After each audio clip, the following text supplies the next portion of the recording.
Le président Herman Van Rompuy était successivement ministre du Budget, vice-premier ministre, président de la Chambre des représentants de Belgique, puis premier ministre, et il fut le premier président permanent du Conseil européen de 2009 à 2014, et il fut également président du sommet de la zone de l'euro.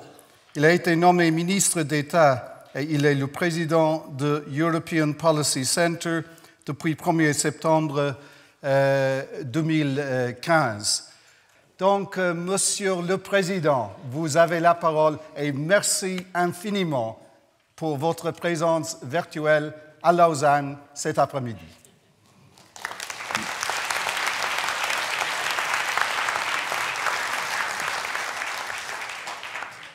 Merci beaucoup, Monsieur le Président, d'abord pour l'invitation de cette grande fondation qu'est la Fondation Jean Monnet pour l'Europe. Je pars bien sûr avec un double handicap. Le handicap de ne pas vous voir, vous sentir, et vous ne pouvez pas profiter de mon charisme bien connu. Et le deuxième handicap, c'est que je suis assez grippé. Donc, je vous parle pratiquement sous anesthésie complète. Vous savez qu'il y a des hommes dont le charme est basé sur la pitié. Donc, je vais essayer la pitié. Mesdames et messieurs, le sujet d'aujourd'hui ou de ce soir, c'est l'avenir de l'Europe. La première bonne chose, c'est qu'on puisse à nouveau parler de l'avenir de l'Europe.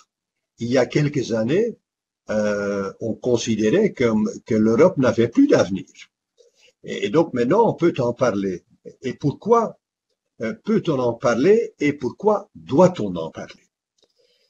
D'abord, à partir de la fin 2013, en fait, il y a une stagnation dans l'approfondissement, par exemple, de l'union économique et monétaire, et aussi dans d'autres domaines de politique. On a la mauvaise habitude de prendre des mesures uniquement dans un climat de crise. Le dos au mur, l'abîme en face de soi et le couteau sur la gorge. Et s'il n'y a pas cette contrainte, eh bien, à ce moment-là, on n'agit pas. Il faut pour qu'on agisse en Europe, mais je dis l'Europe n'est pas le seul endroit où ça se passe comme ça. Il faut qu'il y ait ce sens de l'urgence. Donc maintenant, il faut agir en anticipant. On doit se poser la question, s'il y a une nouvelle crise financière, est-ce que la zone euro est suffisamment armée pour y faire face? La réponse est qu'on n'est pas prêt pour faire face à une nouvelle crise financière.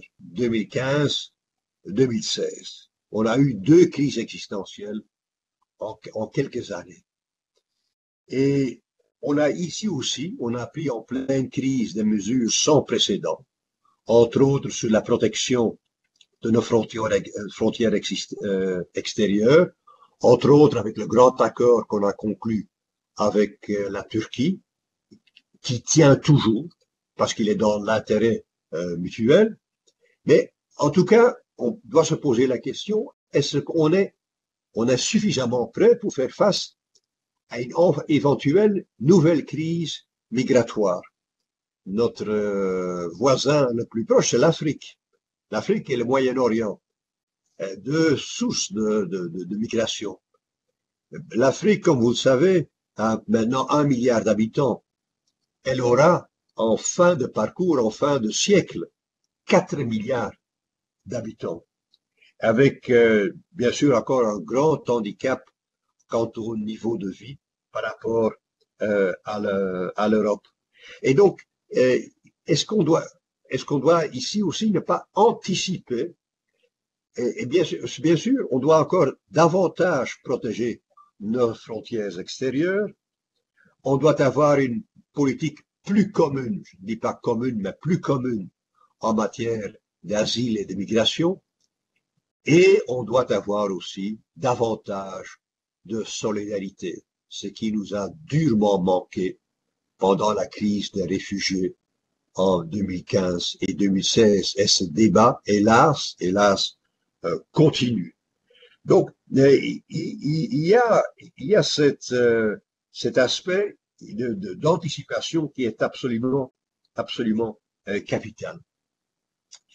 Troisième chose, c'est la défense européenne. Et là aussi, des éléments extérieurs nous aident. Ils sont bien connus. C'est la menace russe qui n'est pas tellement sentie en tant que telle, disons, dans l'Europe occidentale, mais la menace russe est sentie d'une façon à nouveau existentielle. Et l'histoire, bien sûr, y joue un rôle. Et l'imprévisibilité du président Trump est aussi un grand argument pour enfin travailler sur davantage de défense européenne. Est-ce que ce sera une armée européenne? Là, je crois que c'est trop demandé. Je crois qu'on doit d'abord passer par la coopération militaire. On a mis sur pied ce qu'on appelle le PESCO, c'est le Permanent Structures Corporation. On a délimité 25 projets pour travailler ensemble. La Commission européenne met des fonds à disposition pour donner un incitant à davantage de coopération sur le plan de la recherche et du développement et d'autres. Et on croyait que ce serait un petit peu le tour de pays qui seraient intéressés. Il se fait que cet exemple de Multi-Speed Europe, de l'Europe à plusieurs vitesses, eh bien, il y a 25 participants. Donc, ce n'est plus à multiples vitesses. Pratiquement tout le monde veut faire partie de ce groupe qui travaille davantage sur la défense.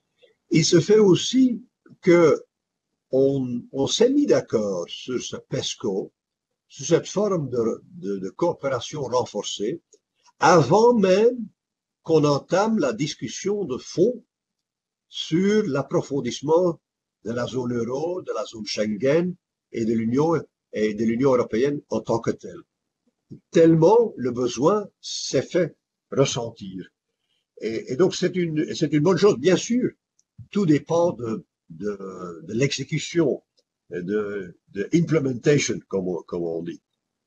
Alors, une quatrième raison pour parler de l'avenir de l'Europe, c'est le changement climatique. Mon dernier Conseil européen, en octobre 2014, a été dédié uniquement à établir une position commune des 28 pays, parce que ce moment-là, on était encore à 28, sur la réduction des gaz à effet de serre en 2030, moins 40% comparé à 1990. Et on était assez content que pour la perspective 2020, on dépassera même les objectifs qu'on s'était posés. C'était moins 20 pour 2020. Eh bien, on fera plus. Donc, on peut parler avec une certaine crédibilité. Et je voudrais aussi que, un an après mon dernier Conseil européen, l'Europe puisse parler avec une voix dans la grande conférence climatique de Paris. Ça s'est fait. Et l'Europe a pris, disons, le leadership d'un groupe qui s'est dit le plus ambitieux de 192 pays qui étaient rassemblés à Paris. Et maintenant que les États-Unis se retirent de la conférence du climat et ne veulent plus participer, le gouvernement fédéral ne veut plus participer, eh bien, il est d'autant plus important que l'Europe, avec la Chine, continue à assumer le leadership dans cette question. Il faut bien se réaliser que l'Europe n'est pas une superpuissance, mais c'est un acteur global dans un certain nombre important de domaines. Entre autres, le commerce. Là aussi, la Commission européenne peut parler avec une voix, et il le fait d'ailleurs. J'y reviendrai. Et quand il s'agit du climat, on est un acteur global. Et donc il faut maintenir cette position, même si, faute de moyens ou d'une armée européenne ou d'une dimension militaire pour laquelle il n'y a pas de soutien dans notre population, on ne sera jamais une superpuissance, mais on est dans pas mal de domaines cruciaux pour l'avenir de l'humanité, un acteur global extrêmement important. Un autre élément, pour qu'on puisse à nouveau parler de l'avenir de l'Europe, c'est que l'économie se porte bien dans pratiquement tous les États membres. Dans tous les États membres. Seulement, la Grande-Bretagne est à la traîne. J'ignore tout à fait les raisons pour lesquelles ils sont à la traîne. Mais depuis 2014, on a créé dans l'Union européenne environ 10 millions d'emplois nouveaux, dont la plus grande partie dans la zone euro. Si quelqu'un m'aurait dit en 2013, juste après la fin de la crise existentielle, si quelqu'un m'aurait dit, vous aurez d'ici 4-5 ans un nombre si important de nouveaux emplois, personne ne vous aurait cru. Personne.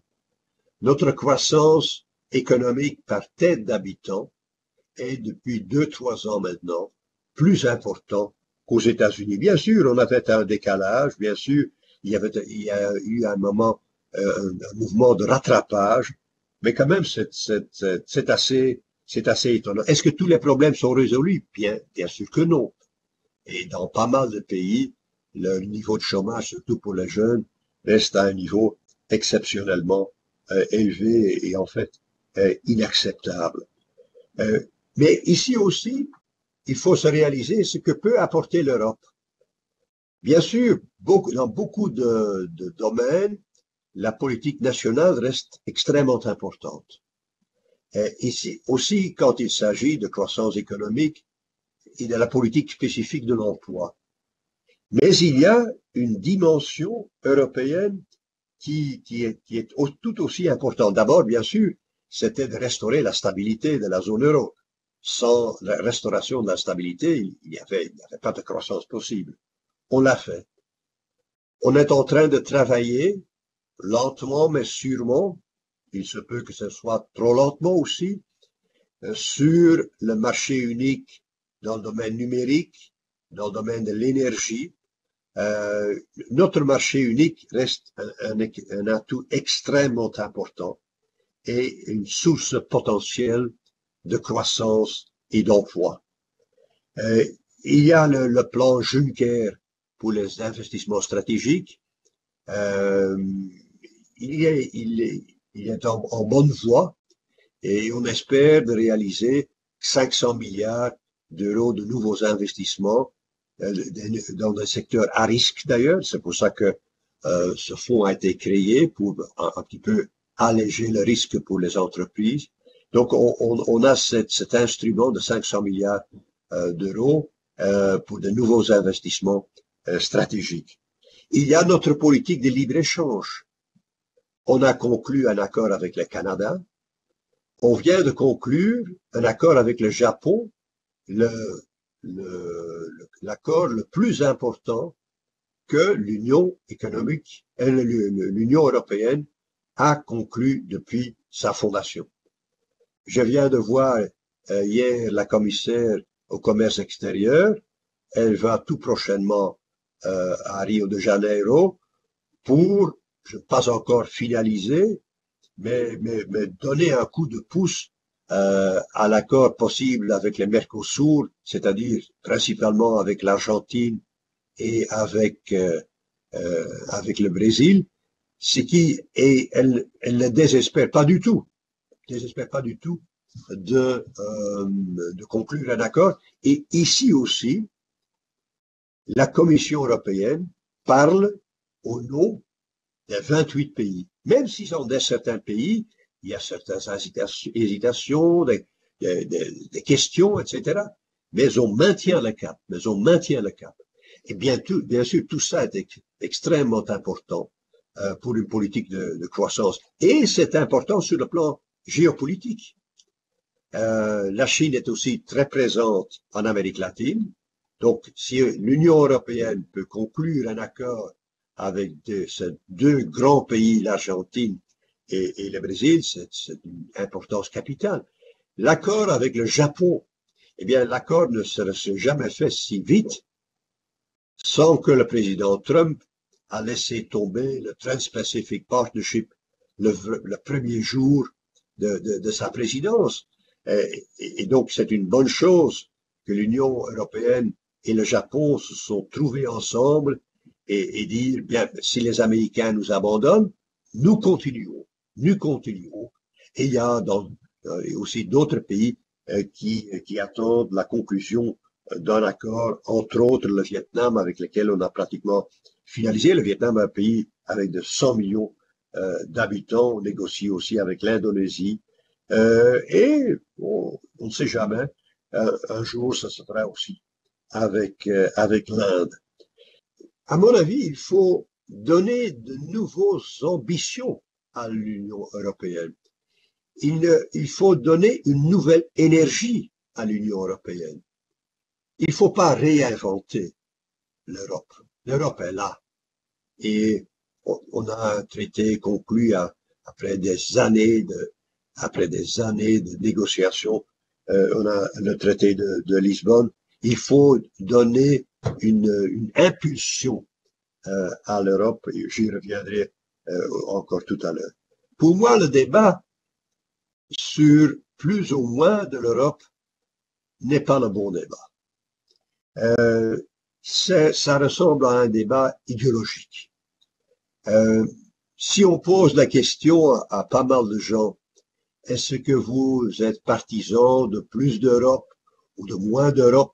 Il se peut qu'une grande partie dans le climat eurosceptique dise moins d'Europe.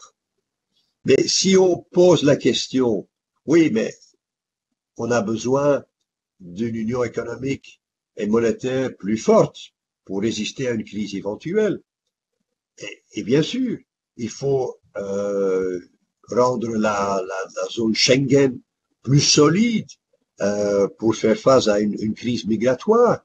Il faut combattre le terrorisme, il faut combattre le dumping social, le dumping fiscal, le dumping commercial. Là, la réponse des gens peut être tout autre. Donc, il faut pas que ce soit dans un débat idéologique. Le Brexit nous a montré les limites ce qu'on appelle le national control. Dans un monde globalisé, dans un monde avec une telle grande interdépendance, même des grands joueurs, eh bien, ils ne sont pas ils sont pas déconnectés, ils sont pas une île. Et donc, il faut se rendre compte que il y a des limites à la souveraineté nationale. Mais à nouveau, moi, je ne poserai pas le problème d'une façon idéologique. Je poserai le problème à partir des politiques qu'on veut mener. Et en fonction des politiques qu'on veut mener, eh bien, il y a une dimension nationale, il y a une dimension européenne, et c'est comme cela qu'on doit aller de l'avant. Il y a aussi dans tout cet exercice d'approfondissement de l'Union européenne aussi le débat difficile sur la solidarité. Et on retrouve la solidarité d'ailleurs dans tous les domaines. Si on veut approfondir l'union économique et monétaire, et par exemple dans l'union bancaire, bien, on a organisé la surveillance unique de toutes les banques de la zone euro. On a mis sur pied un mécanisme de résolution de crise. Il manque encore un élément final, qui est un élément de solidarité. On n'a pas encore un système de garantie sur le plan européen des dépôts. Il y a aussi là un aspect de mutualisation. Et donc, on retrouve cet aspect de solidarité dans n'importe quel domaine. Bien sûr, dans la zone Schengen, quand il n'y a pas de migration, il ne faut pas relocaliser les réfugiés ou les migrants. Hein. Mais ça ne se fera pas d'une telle manière. Et un des grands problèmes, c'est que dans des projets qui sont sur table, et cette dimension de solidarité, on en aura aussi besoin dans l'approfondissement de la zone Schengen. Il n'y a pas de Union européenne sans solidarité. Il n'y a pas, en fait, de Union européenne sans cet équilibre entre responsabilité et solidarité. C'est surtout le cas dans la zone euro, ou entre sécurité et solidarité, c'est surtout le cas dans la zone Schengen. Et donc il faut chercher cet équilibre. Qui est mieux placé que la France et l'Allemagne pour développer des idées? Et bien sûr, certains ont dit, oui, mais c'est le vieux moteur, le monde a changé, on est à 28, etc. C'est vrai. Mais en tout cas, pour la zone euro, c'est toujours le cas. Pourquoi? Parce que la France et l'Allemagne sont représentatifs de deux valeurs, deux sensibilités fondamentales de la zone euro. Une qui appartient plus au nord de l'Europe, c'est la sensibilité de la responsabilité. Il faut des finances publiques saines, il faut une économie performante, compétitive, etc., etc. Et la France, n'appartenant pas au Sud, mais comprenant plus que nos amis allemands les sensibilités du Sud et donc de la solidarité, eh bien, quand la France et l'Allemagne se mettent ensemble, ils trouvent un équilibre entre eux. C'est un équilibre qui peut être considéré comme un précédent ou comme une avance, c'est un autre mot, pour un accord futur entre les 19 pays de la zone euro. Pour la migration, c'est beaucoup plus compliqué. Parce que là, la France et l'Allemagne ne sont pas représentatifs pour toutes les sensibilités de la zone de l'Union européenne. Quoi qu'on doit dire aussi que il n'est pas défendu qu'ils y réfléchissent aussi, et d'autres qui s'y plaignent qu'on est en train de décider sans eux, ce qui ne sera pas le cas d'ailleurs. Eh bien, mais ces pays-là, surtout la Pologne, la Hongrie et d'autres pays, mais ils ne sont pas prêts à s'engager dans un compromis. Donc, il ne faut pas trop se plaindre. Simplement dire non à toutes sortes d'initiatives ou d'équilibre entre solidarité et sécurité, ça ne fait pas avancer les choses. Mais il faut en tout cas, dans l'Union européenne, pour l'approfondissement du projet, un leadership. La France et l'Allemagne peuvent jouer un rôle, mais bien sûr, le président du Conseil européen, et il est en train de jouer ce rôle, doit préparer le consensus entre les 28. La Commission européenne a lancé déjà pas mal d'idées, food for thought, et donc j'espère qu'après la formation du nouveau gouvernement allemand, et espérons que ça se fasse pendant le week-end, eh bien le temps est mûr pour commencer à agir et mettre, disons, des idées fraîches sur la table. Donc, il y a tous ces éléments-là qui peuvent jouer un rôle dans un nouvel exercice pour nous donner une nouvelle énergie à l'Union européenne. Ce que je crains le plus, c'est un manque d'ambition pour pas mal de raisons. La première raison, c'est la peur du populisme. Dans pas mal de pays, certains disent, oui, mais parler davantage de l'Europe, c'est jouer dans la carte des populistes qui sont souvent aussi des mouvements anti-européens.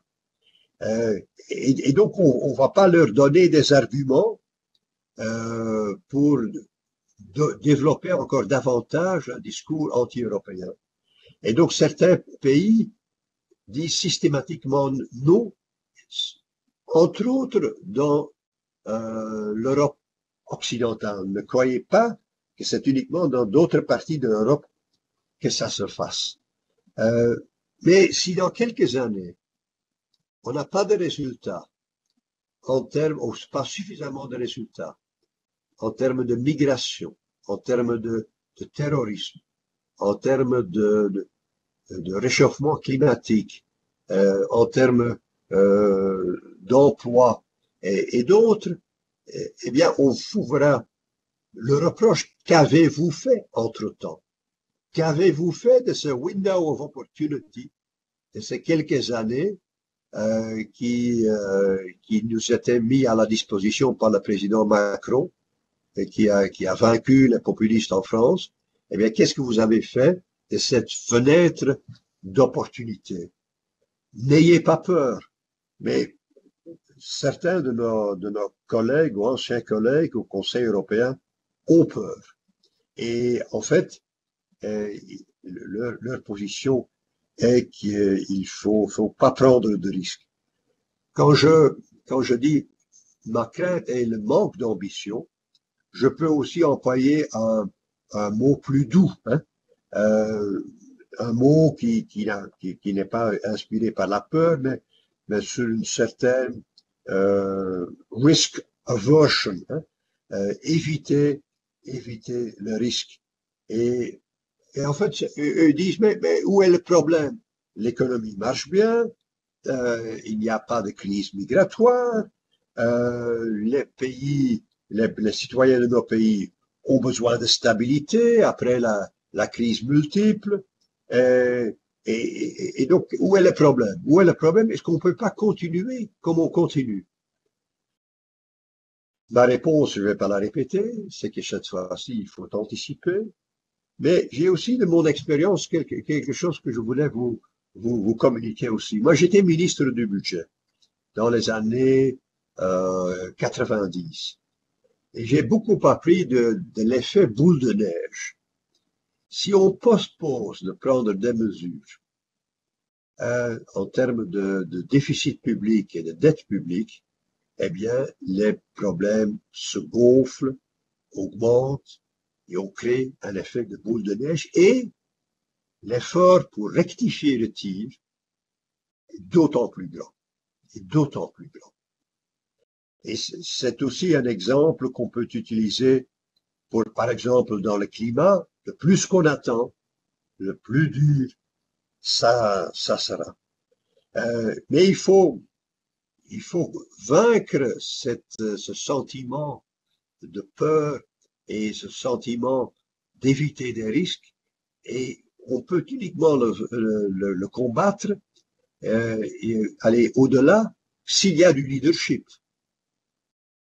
S'il y a des pays, des institutions européennes, mais je pense, je le répète, je pense à la France et à l'Allemagne, s'il y a des pays qui prennent les choses en main et qui se disent, écoute, on doit prendre certaines décisions qui ne sont pas les plus populaires, mais on le fait quand même. Mais on le fait quand même. Ça, c'est le vrai leadership. Il faut aussi se mettre en tête que l'Europe, dans le monde globalisé, sur le plan de l'équité et de la démocratie, a toujours une avance, mais sur le plan économique, on est dans une guerre économique et à nouveau, on n'a pas le choix, on n'a pas le choix d'attendre trop longtemps. Il y a une expression que j'ai empruntée du philosophe français Dominique Moïsi. Dominique Moïsi dit, dans la géopolitique des émotions, l'Asie est le continent de l'espoir, l'Europe est le continent de la peur, et le monde arabe est le continent de l'humiliation. Je laisse de côté ce dernier point. Mais ce n'est pas un choix. Hein. Il faut que nous soyons redevenus la patrie de l'espoir. Et nous ne pouvons pas nous limiter à des attitudes défensives inspirées par la peur, inspirées par le manque de courage. Mesdames et messieurs, le Brexit, bien sûr, est là encore aujourd'hui. Il est là. Et certains me disent, oui, mais c'est ça peut se produire dans d'autres pays. Eh bien, je vais quand même développer une thèse plus optimiste. Nos amis britanniques croyaient que le Brexit était le début d'un effet de domino, que d'autres suivront. D'ailleurs, ils étaient relayés à un moment donné par le président Trump. Ça ne s'est pas produit. Au contraire, on voit dans pas mal de pays que l'adhérence, le soutien au membership de l'Union européenne est devenu nettement plus élevé.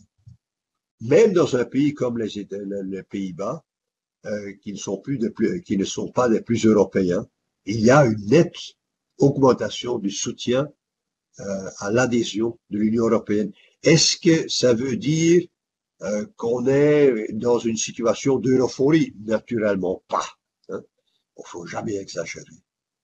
Mais quand même, un autre élément qui m'a beaucoup touché, c'est que après les élections françaises, au Front National, on a dit, parce qu'on en était tout à fait convaincus qu'on a perdu, entre autres, sur l'Europe. Ceux qui ont vu le débat entre Macron et Le Pen en étaient témoins. Eh bien, ils ont dit, après les élections présidentielles, on peut réaliser notre programme sans quitter l'Union européenne et la zone euro. C'est un chiffre remarquable. En Autriche, on peut être heureux, moins heureux, ou pas heureux du tout avec la nouvelle coalition, mais elle n'a pas de programme anti-européen. Et quoi qu'il y a, disons, un parti très populiste au sein du gouvernement, parce que ils ont l'expérience que l'Autriche, les Autrichiens ne veulent pas quitter l'Union européenne, ne veulent pas quitter la zone euro. On a vu en Italie, il y a 1 an, que le parti des 5 étoiles a voulu rejoindre le groupe libéral au Parlement européen, qui est un des plus pro-européens du Parlement européen. Et donc il y a même dans le populisme ce sentiment que l'opinion publique rejette le Exit. L'opinion publique qui est tellement déstabilisée ces dernières années ne veut pas ajouter instabilité à l'instabilité. Et donc il y a ce shift dans l'opinion publique qui est quand même remarquable. À nouveau, est-ce que ça veut dire que le climat est prêt à un exercice d'approfondissement de l'Union européenne? Ça, c'est autre chose. C'est pour ça que le leadership est extrêmement important. Nos amis britanniques, bien sûr, le Brexit est pour nous une amputation politique du premier degré, mais vous savez, en psychanalyse, il y a le principe du plaisir. Ça, c'est le Brexit. On quitte. Hein. Comme Serge Gainsbourg le disait dans le temps, je viens te dire que je m'en vais, hélas. Mais il y a aussi le principe de la réalité. Et le principe de la réalité, on le découvre chaque jour. Chaque jour. On essaye de l'éviter, de le contourner, de le nier, euh, mais la réalité est là. La réalité qu'on est dépendant de l'Union européenne et dépendant du reste du monde, mais surtout dépendant de l'Union européenne. Et donc, ce débat se fera encore les mois et les années qui nous suivent. Mais ce qui est aussi réconfortant, c'est que la jeune génération a voté pour rester dans l'Union européenne. On m'a expliqué quand personne ne change son comportement électoral, d'ici 5-6 ans, la tendance est totalement renversée pour des raisons biologiques et pour des raisons démographiques. Ce qui aussi montre que c'est aussi un débat entre l'avenir et le passé, mais je ne vais pas davantage provoquer. Mais nos amis britanniques croyaient que eux étaient des précurseurs, que l'Union européenne était en train de se disloquer et que le premier pas a été posé le 23 juin 2016. Et il n'en est rien. Et nos amis britanniques se sont encore une seconde fois trompés. Ils croyaient que l'Union européenne, qui même après 40 ans, ils connaissent mal, eh bien, ne saura jamais développer une position unique. Et il se fait que M. Barnier peut parler au nom de 27 pays. Il peut le faire depuis 1 an et il continue à le faire. Et là aussi, c'est une grande surprise. Tout cela ne m'empêche pas à espérer qu'on trouvera une solution négociée, parce qu'en fait, c'est un divorce par consentement mutuel qui est inscrit dans les traités. Si on quitte unilatéralement, on va même à l'encontre du droit international et du droit européen. Je sais bien que c'est un argument juridique et pour certains, ça ne pèse pas trop, mais c'est quand même capital. Le plus curieux aussi, c'est que la Grande-Bretagne quitte, quoiqu'elle est le pays le moins intégré de l'Union européenne. Il y a 3 piliers dans l'Union. Il y a la zone euro, il y a la zone Schengen et il y a le marché commun. La Grande-Bretagne ne fait partie que du marché commun. Elle ne fait pas partie des 2 autres grands piliers de l'Union européenne. Et donc, en fait, ils étaient les moins intégrés et même tout cela était de trop. Les négociations se font comme vous avez constaté, mais c'est un exercice extrêmement dur. Je ne vais pas m'attarder là-dessus, mais il y a au moins 3 phases. Il y a le divorce et la question irlandaise, monsieur le président, est au cœur du débat, the heart of the matter. Et il y a la transition et il y a la relation future, accord de libre-échange et un accord sur la sécurité et dans d'autres domaines aussi, des accords qui doivent se faire. Mais s'il n'y a pas d'accord sur le divorce, tout est bloqué. Et c'est bien sûr un obstacle majeur. La transition est extrêmement inévitable, pour ainsi dire, parce que le moment où la Grande-Bretagne quittera l'Union européenne le 29 mars 2019, on ne sera pas prêt avec la relation future. Et s'il n'y a pas de transition, on tombe dans le néant. Dans le néant. En fait, ça équivaut même pratiquement à un retrait unilatéral. Donc, il faut une période de stabilité. L'Union européenne dit que c'est une période d'environ 21 mois. Personnellement, je crois qu'on devra étendre cette période encore, parce qu'on ne sera pas prêt avec un accord de libre-échange. Mais donc, c'est une négociation qui est capitale, encore plus pour que la Grande-Bretagne que pour l'Union européenne. Et on n'est pas encore au bout de nos peines.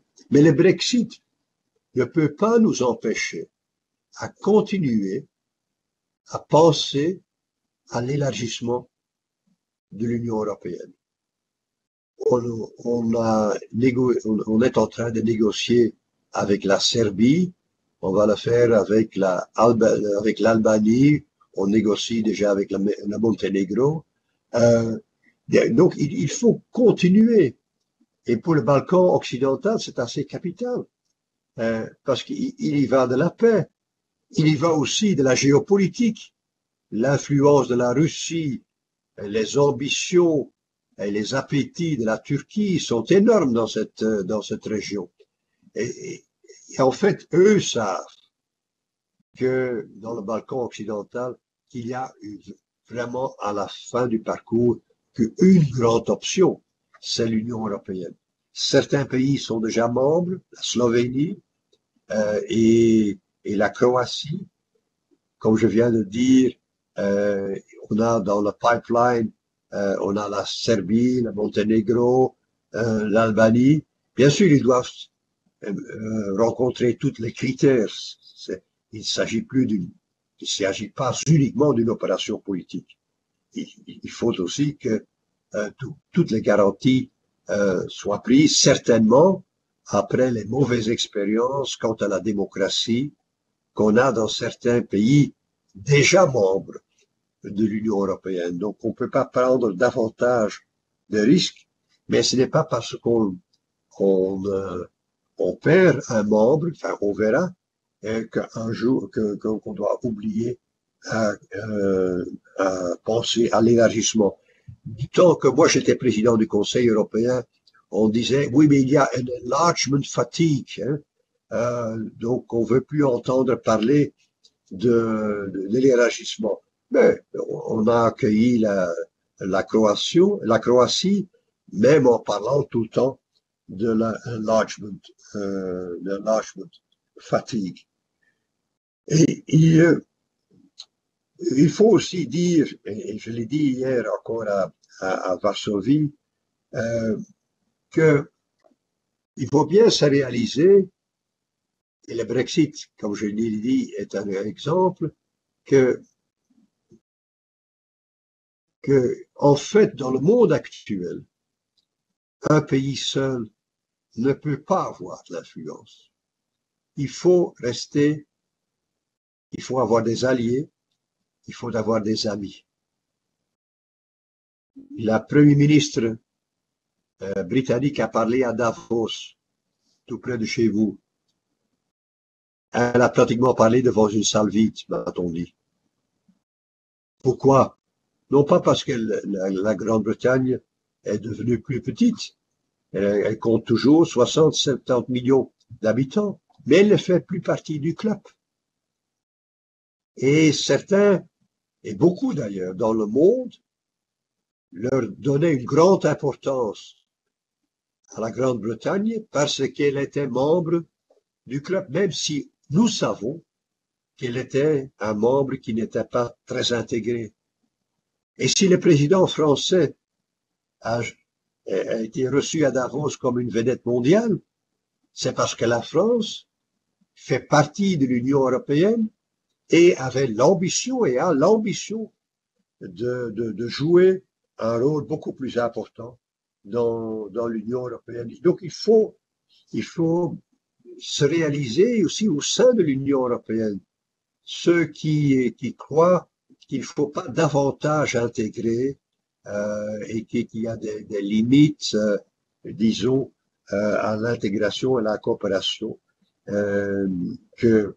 qu'en fait, dans le monde actuel, on est pris au sérieux que si on fait partie d'un club plus vaste. Nos amis baltiques, ils ont rejoint la zone euro en pleine crise de la zone euro. Pourquoi? Parce que, par peur de la Russie, pour eux, leur meilleure protection, avec l'OTAN, mais leur meilleure protection est d'être aussi près que possible du cœur de l'Union européenne. Et donc la zone euro est le cœur de l'Union européenne. Nos amis polonais ne veulent pas faire partie de la zone euro. Mais alors, il ne faut pas se plaindre qu'en fait, ils ne jouent pas un rôle de premier plan. En s'intégrant davantage, on a davantage d'influence. Et si on n'a pas d'amis, s'il n'y a pas d'alliés, eh bien, il ne faut pas se plaindre. Et sur le plan mondial, on n'est pas considéré comme un partenaire d'une certaine importance. Dans l'Union européenne, un autre thème, c'est le thème du multi-speed. Bien, mais dans l'Union, on a déjà la zone euro, on a déjà la zone Schengen, et tout le monde ne fait pas partie ni de l'un ni de l'autre. Certains même font partie de la zone Schengen tout en n'étant pas membres de l'Union européenne. Donc, on a déjà ces plusieurs vitesses. On a aussi des instruments qu'on a mis sur pied dans le traité de Lisbonne, qu'on a à peine employé. Et donc moi je ne ferai pas tellement un cas. Et s'il y a des pays qui veulent aller de l'avant en utilisant les instruments du traité, eh bien, ils ont le droit de le faire, mais les autres ont le droit à chaque moment, de rejoindre le groupe. Mais ce qu'on ne peut pas faire, c'est que ceux qui veulent aller de l'avant, les empêcher à le faire. C'est un équilibre subtil, mais c'est un équilibre qui peut marcher. Mesdames et messieurs, je vais entamer ma toute dernière série de réflexions. Dans la campagne pour le Brexit, c'était le slogan des Remainers, c'était Stronger Together, hein, plus fort ensemble. C'est bien sûr le cas. Et donc, on doit, dans trois domaines, dans le domaine de la prospérité, dans le domaine de la sécurité, migration, défense européenne, dans le domaine de l'équité, parce qu'il y a aussi une dimension européenne dans cet aspect-là. Dans ces trois domaines, il y a beaucoup d'initiatives à prendre. J'ai déjà énuméré pas mal d'entre eux. Certains doivent être pris sur le plan national, certains sur le plan européen. Mais même ceux qui relèvent de la compétence nationale, eh bien, on peut les utiliser dans chaque État membre selon sa spécificité, mais tout en allant dans la même direction. Et on doit y ajouter une dimension spécifique européenne, comme je l'ai déjà dit, renforcement du grand marché, le plan Juncker pour les investissements stratégiques, notre grand programme scientifique le plus important au monde, Horizon 2020, tout notre dispositif dans le climat, dans la politique climatique, etc. Ce sont des instruments à dimension européenne spécifique. Donc il y a toujours plusieurs composantes. Et on a bien se réaliser qu'on néglige souvent cet aspect spécifiquement européen. Et je parle d'expérience. Dans la crise de la zone euro, certains disaient, oui, mais si tout le monde met sa maison en ordre, des finances publiques saines, des entreprises compétitives, un marché du travail qui fonctionne mieux, qui est moins rigide, etc., eh bien, le problème est réglé. Bien, on a travaillé pendant 2 ans sur ce schéma-là. Ça n'a pas fonctionné. On a convaincu les marchés le jour où on a dit non, il y a aussi une dimension systémique dans la crise. Il y a une dimension purement européenne. Et le jour où on a mis sur pied l'union bancaire avec la surveillance unique, entre autres, de toutes les banques de la zone euro, et que la Banque centrale européenne, institution européenne par excellence, s'est engagée dans la défense de l'euro, elle le faisait déjà davantage, mais avec une détermination sans égale, eh bien, ce jour-là, on a vaincu la crise. Donc, l'Union européenne est beaucoup plus que la somme des États membres. L'Union européenne est aussi quelque chose qui s'ajoute à tout ce qu'on a sur le plan national. Et c'est une dimension que je voudrais encore une fois mettre en exerce. Et donc, ma dernière réflexion est celle-ci. En fait, le projet de relance de l'Union européenne fait partie d'un projet de rééquilibrage de nos sociétés. Et rééquilibrage dans quel genre, dans quel sens? Il y a d'un côté l'ouverture et il y a d'autre côté la protection.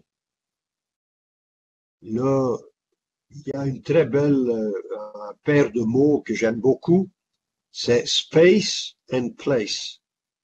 Space, c'est l'Europe, c'est le monde. Place, c'est l'endroit où on se sent rassuré, on se sent chez soi, on se sent davantage protégé. Il y a encore d'autres mots pour définir le même phénomène. De quoi s'agit-il? Il faut garder nos économies ouvertes. C'est la base de notre prospérité. Ma région flamande, est sortie de la pauvreté et du sous-développement. Le jour où on a ouvert les frontières. La Pologne et l'Ukraine avaient le même revenu par tête en 1990, au début de l'implosion du système communiste. Ils ont maintenant un revenu par tête qui est 3 à 4 fois plus important que l'Ukraine, qui est trop longtemps resté dans le système soviétique. Je parle économiquement parlant. Et donc, il faut garder cette ouverture de nos économies. Free and fair trade. Et par extension, tout ce qui a trait à cela. Il faut garder nos sociétés ouvertes. Nos sociétés de tolérance, mais aussi nos sociétés où on exige que tout le monde adhère aux valeurs fondamentales de notre civilisation unique. Droits et devoirs, il faut qu'on respecte notre état de droit, l'égalité entre les sexes, le principe de la non-discrimination, la séparation de l'Église et de l'État, et je pourrais continuer. Donc, c'est la base de notre société ouverte. Et bien sûr aussi notre démocratie ouverte. Et là, le problème se pose en Pologne et dans d'autres pays. Et la Commission est en train d'augmenter la pression pour que tout le monde se conforme à nos valeurs fondamentales, qui n'est pas encore une chose acquise maintenant. Et donc, il y a cette ouverture de nos économies, de nos démocraties et de nos sociétés qui est absolument capitale. Et c'est notre acquis. C'est ce qu'on a réalisé après la guerre. Mais si les gens ne se sentent pas trop protégés, ou suffisamment protégés, Et ils ont tendance à rejeter cette ouverture. Et protéger alors contre quoi? Et je parle maintenant d'une façon extrêmement générale. J'en suis tout à fait conscient. Protéger contre le chômage, des emplois incertains, parce qu'on peut avoir, comme dans les pays anglo-saxons, de soi-disant plein emploi, mais avec des emplois tellement fragiles et précaires que la malaise sociale s'installe quand même. Il y a protection contre l'immigration illégale massive, protection contre le terrorisme, protection contre le dumping social, le dumping commercial et le dumping fiscal, protection contre le réchauffement climatique, protection contre des inégalités criantes. Et donc, il faut que les gens se sentent protégés. C'est le président Mitterrand qui dit l'Europe, il faut qu'il y ait une Europe qui protège. Ben, moi, je suis tout à fait ravi. Je crois que c'est le relancement de l'Union européenne doit faire partie de cet rééquilibrage sociétal. C'est pas uniquement un problème de l'Europe ou de l'Union européenne. C'est un problème qui s'est installé dans chacun de nos États membres. Et c'est un problème du monde occidental. Quand on voit ce qui se passe dans la société américaine, on en est tout à fait convaincu. C'est un problème qui dépasse le projet européen, mais en tout cas, on peut y apporter, contribuer à apporter une solution. Voilà, mesdames et messieurs, quelques idées seulement food for thought pour l'avenir de l'Union européenne. Je pourrais dans chacun des domaines donner des exemples encore plus concrets. Ça se fera bien sûr les mois et les années qui viennent. Je suis moi-même président d'un think tank européen où il y a beaucoup travaillé. D'ailleurs, le rapport est très bien reçu par les institutions européennes et les leaders des institutions européennes. Ce n'est pas le problème, mais ce que je voulais vous donner ce soir, c'est mon sentiment profond, c'est mon ambition profonde, et de vous décrire ce qui est nécessaire en termes de contenu, en termes de leadership, pour relancer notre projet européen, qui doit rester un projet d'espoir. Et malgré tout, même si on est considéré comme un continent, disons, de la peur, moi je reste un homme d'espoir. Merci beaucoup.